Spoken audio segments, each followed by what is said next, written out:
हम जिस जगह पर अभी खड़े हुए हैं ये वो जगह के जहाँ पर ट्रैक है, रेलवे ट्रैक है अंडर, लेकिन 1999 से जिस वक्त रेलवे के ऑपरेशंस ख़त्म हो गए उसके बाद ये जगह इंक्रोच हो गई और कराची की एक बहुत फेमस फर्नीचर मार्केट यहाँ पर एग्जिस्ट करती थी।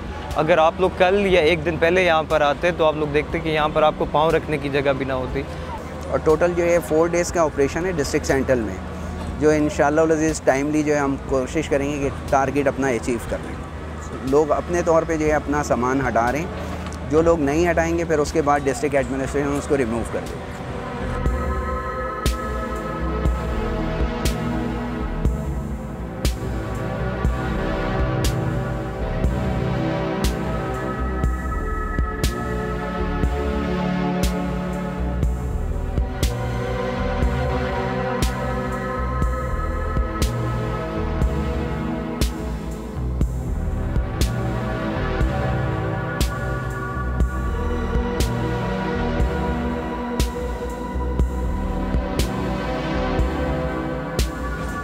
ये हम लोग बैठे हुए तकरीबन 30 से 35 साल हो गए मार्केट में, तो अब रेलवे वालों ने जगह खाली करवा ली। अब ये रोज़ी रोज़गार सबका ख़त्म हो गया, कहाँ जाएंगे दुकानदार?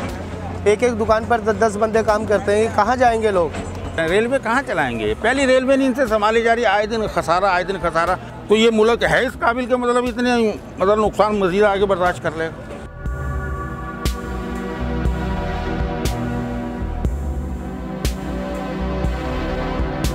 ये गुलबर्ग टाउन ने हम पे किराया लागू किया, उस वक्त हमने किराया दिया तकरीबन कोई 2.5 से 3 साल किराया जमा हुआ।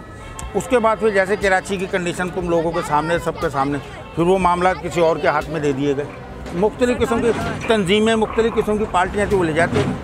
आज सूरत हाल ये है कि अब ये किराया 10-10 हज़ार रुपये किराया इसका आता है और उसको इन्होंने जो है वो इंक्रोचमेंट शो करके और कहा कि रेलवे की राज़ी इसके अंदर आ रही है। समझ में नहीं आता कि सुप्रीम कोर्ट के ऑर्डर्स जो हैं उनके ऊपर मतलब ये अंधेर नगरी चौपट राज है ना, और क्या है।